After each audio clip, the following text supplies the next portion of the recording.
সে সব জেনে যায় ইনুর থেকে, আর তখন চাইলেও কোনো কিছু ঠিক করা সম্ভব নয়। তাই তার সম্পত্তি ভোর আর তার মায়ের নামে লিখে দেয়।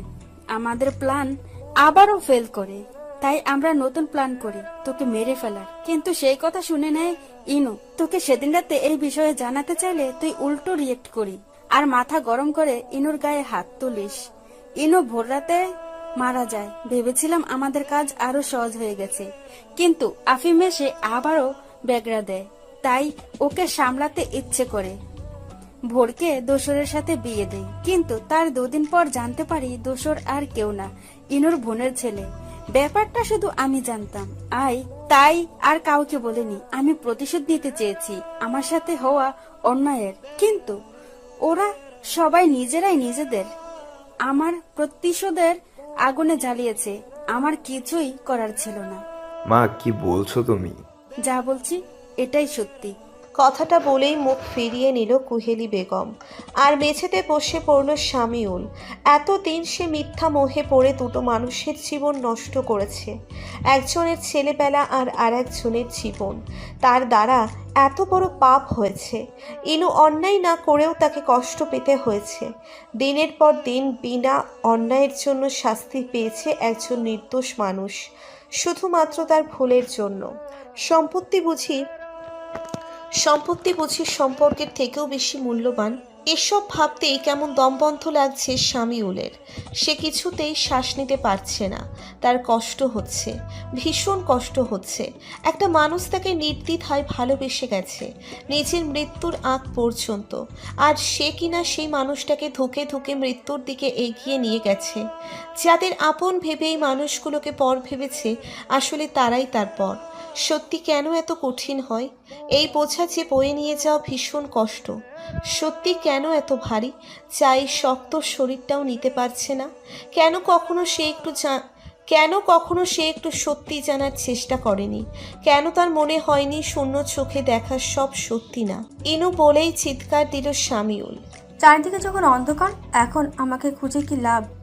যখন ছিল আলো আমাকে লাগেনি ভালো। আজ তো আমায় পাবে না। আমি গেছি তোমার করা অবহেলায় হারিয়ে। কথাটা একটু না অনেকটা সত্যি। যখন মানুষটা থাকে তখন সে কি ছিল তা আমরা বুঝতে পারি না, কিন্তু যখন হারিয়ে যায় তখন বুঝতে পারি দিন ফুরালো, মানুষটা হারালো। হয়নি চাওয়া ক্ষমা, এক বুক কষ্ট নিয়ে আমাকে করলো একা। যে কষ্ট দিয়েছি পাওনা ছিল না তার, যা ছিল পাওনাকারী রেখে দিয়েছি যত্ন করে। হবে যেদিন দেখা, হিসেব করে ফিরিয়ে দেব কারো শুধু ক্ষমা। কিন্তু সত্যি কি হয় ফিরিয়ে দেওয়া যাবে? সে তো অভিমান করে চলে যায়নি, প্রকৃতি তাকে নিজের করে নিয়েছে। তাই চাইলেও প্রকৃতি তাকে ফেরত দেওয়া সম্ভব নয়। শামিউল চিৎকার করে কাঁদতেও পারছে না, তার কষ্ট হচ্ছে। এভাবে তার আপন মানুষগুলো তাকে ঠকালো, মানুষটাকে মৃত্যুর আগেও কতটা কষ্ট দিল। এক বুক কষ্ট নিয়ে দুনিয়া ছেড়ে বিদায় নিল। না, এই ব্যথা না ভোলার, না সইতে পারার। চোখ তুলে পিছনে ফিরল শমিউল মেয়ের নাম ধরে, কিন্তু না, মেয়ে নেই। সেও তাকে একা ছেড়ে চলে গেল এই স্বার্থপর পৃথিবীতে। তাহলে সে এখন কি নিয়ে বাঁচবে? উঠে দাঁড়িয়ে ভোরকে ডাকতে রইল। ভোর, মা, ও মা, কই তুই? তুই অন্তত আমায় ক্ষমা কর মা। এ জ্বালা যে আমায় পুড়িয়ে ছাই করে দিচ্ছে। মা রে, আমি আর পারছি না। শোনা মা রে, আমার এই জ্বালা কমিয়ে দে মা। আমার বুকে আয় সোনা। আমার রাজকন্যাকে একটু মন ভরে দেখি। আমাকে একবার বাবা বলে ডেকে সার্থকর বাবা হতে। একজন তো চলে গেছে, তার কাছে ক্ষমাও চাইতে পারিনি। মা, তুই অন্তত আমাকে মাফ করে দে। আমাকে যদি তুই ক্ষমা না করিস, আমি যে আজ মরেও শান্তি পাবো না। মা, ও মা, কই তুই? এভাবে একা ফেলে যাস না মা। কিন্তু কোথাও ভোরের আওয়াজ পাওয়া গেল না। ভোরকে দেখতে না পেয়ে আবারও ভেঙে পড়লেন শমিউল। তখন ধূসর এসে বলল, একদিনে সব কিছু মেনে নেওয়া সম্ভব নয় আঙ্কেল। যে কষ্ট ভোর পেয়েছে তা থেকে বেরিয়ে আসা প্রায় অসম্ভব। আপনাদের পরিবার, আপনি যে অন্যায় করেছেন তা হয়তো কোনো শত্রুর সাথে করে না। কি করে ভাবলেন এত সহজে সব মেনে নিবেও? একটু তো সময় লাগবেই। তাই ভোরকে না খুঁজে আসল অপরাধীদের শাস্তি দেওয়ার ব্যবস্থা করুন। তাতে যদি আন্টির আত্মা শান্তি পায়, ক্ষমা চাইতে তো কখনোই পারবেন না, শুধু এটাই পারবেন তার অপরাধীদের শাস্তি দিতে। ধূসরের কথাগুলো শুনে রাগে ক্ষোভে ফেটে পড়লেন কুহেলি বেগম। তোর বউকে আমি নিজের হাতে খুন করব। বুড়ি এক পা তো কবরে গেছে, পুরোপুরি না যেতে চাইলে যা হচ্ছে যা হবে হতে দাও, কারণ তোমাকেও শাস্তি দেওয়া থেকে বিরত রাখবো না। আগে ভোর একা ছিল, তখন যদি কিছু না করতে পারো, এখন তো ভোরের বাবা স্বামী আছে ওর ছায়া হয়ে, এখন আর কি করতে পারবে? আর মনে রেখো, আঙ্কেল থাকুক আর না থাকুক, আমি সারা জীবন ভোরের পাশে আছি। সবার সাথে তুমিও উল্টো গুনতে শুরু করো, কারণ বাদ যাবে না কোনো শিশু। সবাইকে খাওয়ানো হবে ভিটামিন এ ক্যাপসুল। তারপর ধূসর শমিউলকে ধরে নিয়ে চলে গেলেন। পুরো ঘটনার সীমা শুনল রিনা আর সাবুর থেকে। তার পা যেন অবশ হয়ে রয়েছে, তার বাবা একটা কুৎসিত মনের মানুষ, ছি, ভাবলেই ওই বাড়িতে ফিরে যেত না কখনো। ওই বাড়ির প্রতিটা ইটে লেগে আছে ভোর আর তার মায়ের রক্ত, যে রক্তগুলো তার পরিবার বের করেছে। অসম্ভব, তার ফিরে যাওয়ার কোনো মানে হয় না। তাই সে সবার থেকে বিদায় নিয়ে আবারও ফিরে যাওয়ার জন্য তৈরি হলো। এখন হোটেলে উঠবে, তারপর টিকিট কেটে চলে যাবে সেখানে যেখানে থেকে সে এসেছিল। কিন্তু রিনা, সাবু ওরা কোথায় যাবে না, না চাইলেও তাদের ওখানেই ফিরতে হবে, কারণ তারা তাদের যে দিন শেষে ফেরার জন্য কোনো আপন নীড় নেই। তাই তাদের ওই বাড়িতেই ফিরতে হবে। কিন্তু তার আগে যেতে হবে হাসপাতাল। কি অবস্থা তার ভাইয়ের? আফিমের কি দিন ফুরিয়ে এলো? ভাই বলে কি তার ডাকা হবে না? খুব দ্রুত রিনা আর সাবু রওনা হলো হাসপাতালে যাওয়ার জন্য। আমরা যা চাই তা হলো স্বপ্ন, আর আমরা যা পাই তা হলো জীবন। এটাই সত্যি, এটাই বাস্তব। তাই যত সহজে তুমি সত্যি মেনে নিয়ে মানিয়ে চলবে, ততই তুমি ভালো থাকবে। আমরা তো কল্পনা করতে ভালোবাসি, কিন্তু কল্পনা আমাদের ক্ষণিকের সুখ দিতে পারে, আর বাস্তব আমাদের সুখ দুঃখ দুটোই দেয়। এটা মেনে নিয়ে সামনে এগিয়ে যাওয়ার নামই জীবন। আপন মানুষের চলে যাওয়া কেউ কখনই সইতে পারে না। সবার মনেই সকালে দেখা সে আর নেই, পা বাড়িয়েছে না ফেরার দেশে। তখন আপন মানুষগুলো ভেঙে মুচড়ে যায়, কিন্তু ওই পথে একদিন আমাদের সবার পা রাখতে হবে। তবুও আমরা তা মেনে নিতে চাই না। তাই তো মেনে নিতে পারছে না আফিয়া বেগম। নিজের চোখের সামনে এভাবে তার প্রথম সন্তান চলে গেছে, তা কিছুতেই মেনে নেওয়া সম্ভব না। 5 মিনিট 22 সেকেন্ড হলো আফিম চলে গেছে সবাইকে ছেড়ে। কথাটা শোনা মাত্রই হাসপাতাল কাঁপিয়ে এক চিৎকার দিয়ে লুটিয়ে পড়েছে আফিয়া বেগম। এমনটা তো হওয়ার ছিল না, কিন্তু এমনটাই হয়েছে। ডাক্তার যখন ছেলের মৃত্যুর খবর দিল শফিউলকে, তখন তিনি ডাক্তারের কলার চেপে ধরে বলল, যত টাকা লাগে আমার ছেলেকে বাঁচা, দরকার পড়লে আমার কিডনি বিক্রি করব ছেলের চিকিৎসা করাতে, কিন্তু এটা বলবেন না সরি। কিন্তু ডাক্তার আবারও বলেছে সরি। হাতে কোটি টাকার সম্পত্তি, অথচ ছেলেকে বাঁচাতে পারল না।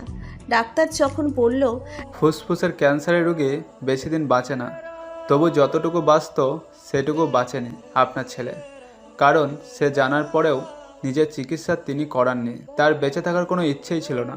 উপরে আল্লাহ নিজে আমাদের মাধ্যমে তাকে যদি বাঁচাতে পারতাম, কিন্তু তিনি বাঁচতে চান না।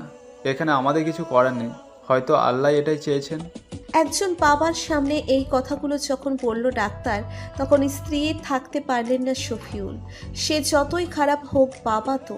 সন্তান হারানোর কষ্ট বুঝি পৃথিবীর সব থেকে বড় কষ্ট।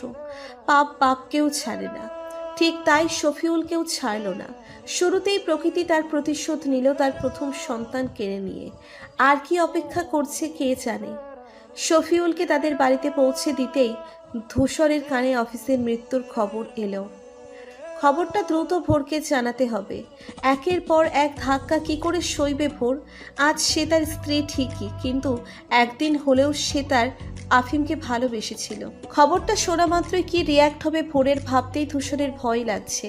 কোনো রকম নিজেকে প্রস্তুত করে বাড়ির বাইরে আসতেই ভোরকে একটা সিএনজি থেকে নামতে দেখলো। ভোরকে দেখে ধূসরের খুব ভয় হলো। তাহলে ভোর খবরটা পেয়ে গেছে। তাড়াহুড়ো করে ভোরের সামনে গিয়ে ভোরের হাত আঁকড়ে ধরল ধূসর। ভোর ধূসরের থেকে নিজেকে ছাড়িয়ে বলল, আমি ঠিক আছি ধূসর, আমাকে ধরতে হবে না। যদি নিজের মায়ের মৃত্যুতে নিজেকে সামলাতে পারি, তাহলে প্রাক্তনের মৃত্যুতে আমার কিচ্ছু হবে না। শুধু আপনার একটা দায়িত্ব, এই বাড়ির কেউ যেন আমার আশেপাশে না আসে, এমনকি আব্বাও না, কারণ আমি কারোর অযথা প্রশ্নের মুখে পড়তে চাই না। আর এমন কিছু হবে তা আমি জানতাম। আমি নিজেকে এমন কিছু শোনার জন্য তৈরি করে রেখেছি। তখন আমি আপনাদের ওখানে রেখে বাড়িতে এসেছিলাম আফিম ভাইয়াকে ভর্তি করতে। তিনি আমাদের বাড়ি থেকে বেরিয়ে তার এক বন্ধুর বাড়িতে ছিল। সেখানে অনেক নেশা করে পড়েছিল। হঠাৎ অসুস্থ হয়ে পড়লে সে আমায় টেক্সট করে জানায়। আমি গিয়ে হসপিটালে ভর্তি করলে ডক্টর আমায় আগেই জানিয়ে দেয় এমন কিছু হতে পারে, তাই আমাকে সামলানোর কোনো দরকার নেই। সময় খুব দ্রুত রং বদলায়। কেউ কারোর জন্য অপেক্ষা করলো না আর। সে তার আপন গতিতেই এগিয়ে চলে। আমরা যতটা ভাবি ততটা নাও হতে পারে, আবার আমরা যা ভাবি না তার অধিকও হতে পারে। যেমনটা ধূসর ভেবেছিল আফিমের মৃত্যুতে ভোর হয়তো অনেক ভেঙে পড়বে, কিন্তু ধূসরকে অবাক করে দিয়ে ভোর এক ফোঁটা চোখের জলও ফেলেনি। আজ 6 দিন হলো আফিম চলে গেছে।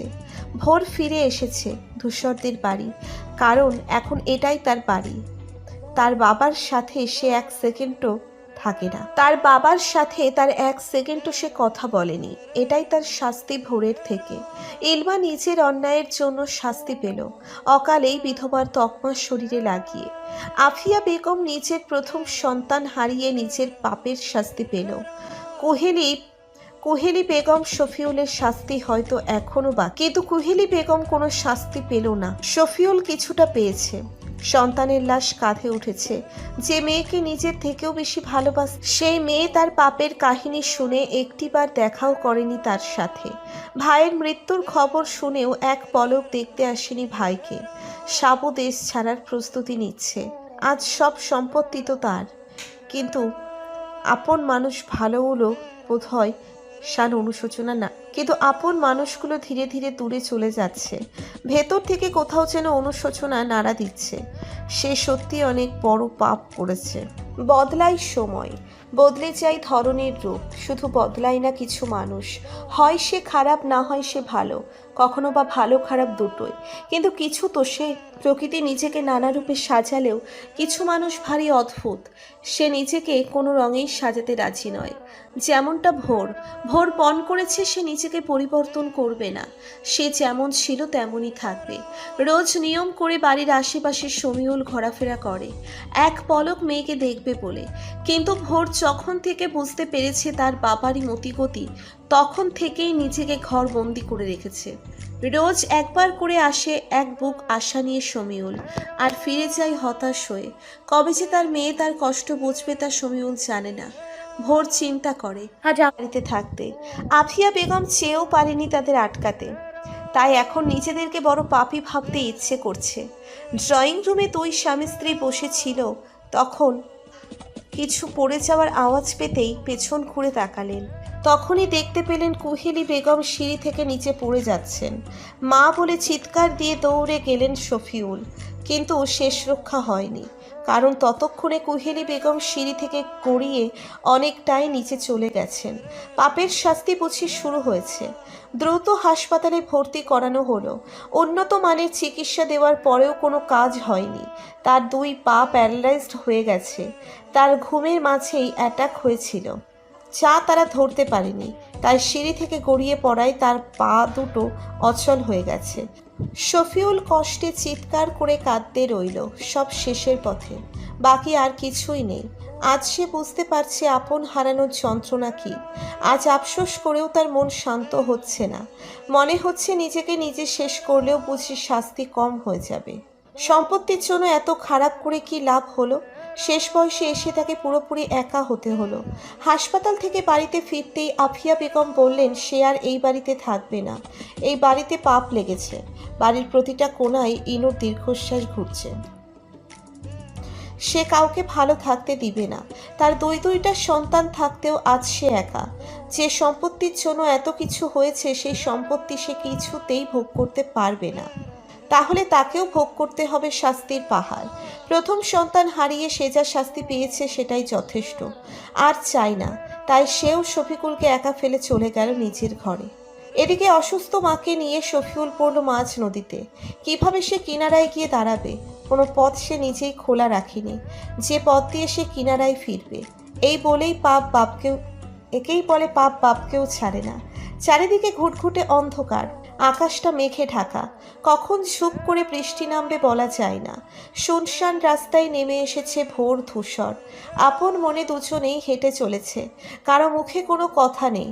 দুজনের মাঝে বিশাল এক ফারাক। ভোর রাস্তায় ডান পাশে ধূসর, বামে মাঝ থেকে কিছুক্ষণ পরপর সাই সাই করে ছুটে যাচ্ছে গাড়ি। রাস্তায় চলে থাকা হলুদ রঙের বাতিগুলো পুরো রাস্তা আলোকিত করে তুলছে। দুজনের এই বিশাল ফাঁকা কি কখনো পূরণ হবে না? এক বুক কষ্ট নিয়ে কি ভোর বাকিটা পথ চলবে? কাউকে তীব্র ভালোবাসার পরেও তাকে না পাওয়ার শূন্যতা গ্রাস করবে ধূসরকে। কি চাইছে প্রকৃতি? সে কি চায় না একটা পরিপূর্ণ হৃদয় এক ভাঙা হৃদয়কে আগলে রাখুক? সে কি চায় না অবিশ্বাস ভরা মনটা আবারও কাউকে বিশ্বাস করে হাত শক্ত করে ধরুক? সে কি চায় না একটি ভরসার কাঁধে ভোর সারা জীবন মাথা রাখুক? টুকরো টুকরো ভালোবাসা জমিয়ে এক পাহাড় করেছে যে মানুষটা, তার একটা ভালোবাসার মানুষ হোক। সব দ্বিধা দূরে ঠেলে দিয়ে কি কেউ নিজেদের কাছে টেনে নিবে না? ভোর, বলুন। বাড়ি ফিরবেন না? শুনুন, যদি থাকতে চাই? থাকবেন? আপনার কোনো ইচ্ছে নেই? না, অনেক আগেই মরে গেছে। আর কতদিন? যতদিন বাঁচবো। আপনার মনে হয় না এবার অন্তত সবকিছু ঠিক করে নেওয়া উচিত? কি ঠিক করব? না। কেন, আপনি জানেন না? না। আপনার মনে হচ্ছে না আপনি একটু বেশি অবুঝ হচ্ছেন? না, হচ্ছে না। ভোর, সবাই তো সবার পাপের শাস্তি পেয়েছে এবং পাচ্ছে, তাহলে কোন শাস্তি নিজেকে দিচ্ছেন? আমি নিজেকে কোথায় শাস্তি দিচ্ছি? মনের সাথে যুদ্ধ করছেন, এটা কি শাস্তি দেওয়া নয়? আমাকে আপনি এতটা না বুঝলেও পারতেন ধূসর। আপনি আমার স্ত্রী, আপনাকে না বুঝতে পারলে কাকে বুঝবো? সবাইকে বুঝতে নেই, কারণ কষ্ট কিন্তু আপনার হয়। দেখুন, আপনি আমায় ততটা ভালোবাসেন আমি জানছি, দেখছি, তবুও আমি আপনাকে বিশ্বাস করতে পারছি না। ভোর, আপনি আমায় ভালোবাসেন না এটা ভেবে কখনো আমার কষ্ট হয় না, কিন্তু আপনি আমায় বিশ্বাস করতে পারেন না, এটাই আমার কষ্ট। এজন্যই তো বলি এত ভালোবাসবেন না, কষ্ট কিন্তু আপনারই হয়। আমি সারা জীবন এই কষ্ট পেতে রাজি আছি। এটা গল্প বা সিনেমা নয় যে আপনি সারা জীবন কষ্ট পেতে রাজি হচ্ছেন। অতিরিক্ত কিছুই ভালো না, তাই আমাকে যত কম ভালোবাসবেন ততই ভালো। ভালোবাসার মাপকাঠি নেই, তাই মেপে ভালোবাসা যায় না। ভালোবাসার বিশালতা আছে যা বাড়তে থাকে, কমে না। কাউকে ভালোবাসলে তার সব কিছুকেই ভালোবাসতে হয়। আমি আপনার ওই অবিশ্বাসকেও ভালোবাসি, তাই কম ভালোবাসার কোনো প্রশ্নই আসে না। আপনি অবুঝের মতো কথা বলছেন। আজ আপনার এমনটা মনে হচ্ছে, বছরখানেক পর এমনটা মনে হবে না, দেখে নিন। ওই যে বললাম, কাউকে ভালোবাসতে হলে তার সব কিছুকেই ভালোবাসতে হয়, তাহলে কোনোদিনও ভালোবাসা কমে না। আমি আপনার রাগ, অভিমান, ঘৃণা, কষ্ট, দুঃখ, সুখ, দুঃখ, আপন পর সব কিছুকে ভালোবাসি, তাই আমার কখনো আফসোস হবে না এটা ভেবে, ইস কেন আমি ভোরকে ভালোবাসি। কখনো কাউকে মুখ বুজে কাঁদতে দেখেছেন? দেখেছেন কখনো কান্না আটকে রাখতে না পেরে নিজের হাত কামড়ে বৃথা কান্না আটকানোর চেষ্টা করতে? দেখেছেন কখনো সেই কাটা হাতে নুন মরিচ লাগিয়ে হাসতে? আমি দেখেছি। তাও কাকে জানেন? নিজের মাকে। সেই মাকে যে কিনা আমাকে এই পৃথিবীর মুখ দেখাতে নিজেকে মৃত্যুর দুনিয়াতে ঠেলে দিয়েছে, তবুও সেই মৃত্যু যন্ত্রণা সহ্য করে হাসি মুখে আমায় কোলে নিয়েছে। সেই মাকে। আমি বিশ্বাস করি না বিয়ে নামক কোনো সম্পর্ক। আমি বিশ্বাস করি না ভরসা করার মতো মানুষ পৃথিবীতে আছে। সব শেষে আমি একটা কথাই বলি, আমি মুক্তি চাই এই মিথ্যে সম্পর্ক নামক বন্ধন থেকে। ভোর, আপনি নিজের অজান্তে আমায় ভরসা করে ফেলেছেন, সেটা কি জানেন? জানেন না। যদি আমায় ভরসা না করতেন সেদিন ঝিলের পাড়ে আমাকে জড়িয়ে কাঁদতেন না। যদি বিশ্বাস না করতেন সেদিন বিয়ের রাতে আমার হাত ধরে বাড়ি থেকে বেরিয়ে আসতেন না। যদি ভালো না বাসতেন তাহলে সেদিন ঘুমের ঘরে আমাকে নিজের কাছে টেনে নিতেন না। আর আপনার মস্তিষ্ক জানে আপনি আমায় কতটা ভরসা করেন। আপনার অচেতন মন জানে আপনি আমায় কতটা ভালোবাসেন। আপনার বাম পাশে থাকা ওই যন্ত্রটা জানে আপনি আমায় কতটা বিশ্বাস করেন। শুধু আপনি জানেন না আপনি আমায় ভালোবাসেন। আপনি ভয় পাচ্ছেন যদি আমি হারিয়ে যাই, ঠিক তাদের মতো যারা আপনার জীবন থেকে হারিয়ে গেছে। ভোর, আর একবার বিশ্বাস করুন না, আর একবার ভালোবাসুন, আর একবার কাউকে সুযোগ দিন আপনাকে আগলে রাখার, একবার। আর কখনো যদি মনে হয় না আমি আপনার ভরসার যোগ্য নই, তাহলে না হয় সেদিন নিজ ইচ্ছায় চলে যাবেন, কিন্তু এখন আমার জীবন থেকে হারিয়ে যাবেন না। আমি আপনার অবহেলা মেনে নিতে পারবো, কিন্তু আপনার অনুপস্থিতি মেনে নিতে পারবো না। প্লিজ ছেড়ে যাবেন না। আমি আপনার জীবনের সুখের বৃষ্টি হয়ে ঝরতে চাই। প্লিজ সেই সুযোগ থেকে আমি বঞ্চিত করবেন না। দেখুন এই বুকটা চিনচিন ব্যথা করছে। আপনাকে হারানোর কথা শুনতেই, আপনাকে হারিয়ে ফেললে মরেই যাব। ধূসর। হ্যাঁ ভোর, আমি আপনিবিহীন এক সেকেন্ডও চলতে পারবো না। তখনই ভোর ঝাঁপিয়ে পড়ল ধূসরের বুকে। দুজনেই হাউমাউ করে কাঁদতে রইল। তখনই চুপ করে বৃষ্টি নেমে এলো পৃথিবীর বুকে। আজ দুজনের ভালোবাসার সাক্ষী হয়ে রইল রাতের আকাশ, মেঘ আর বৃষ্টি। নতুন গল্পের সূচনা হলো ভোর আর ধূসরের। সারা জীবন এভাবেই থাকুন দুজন।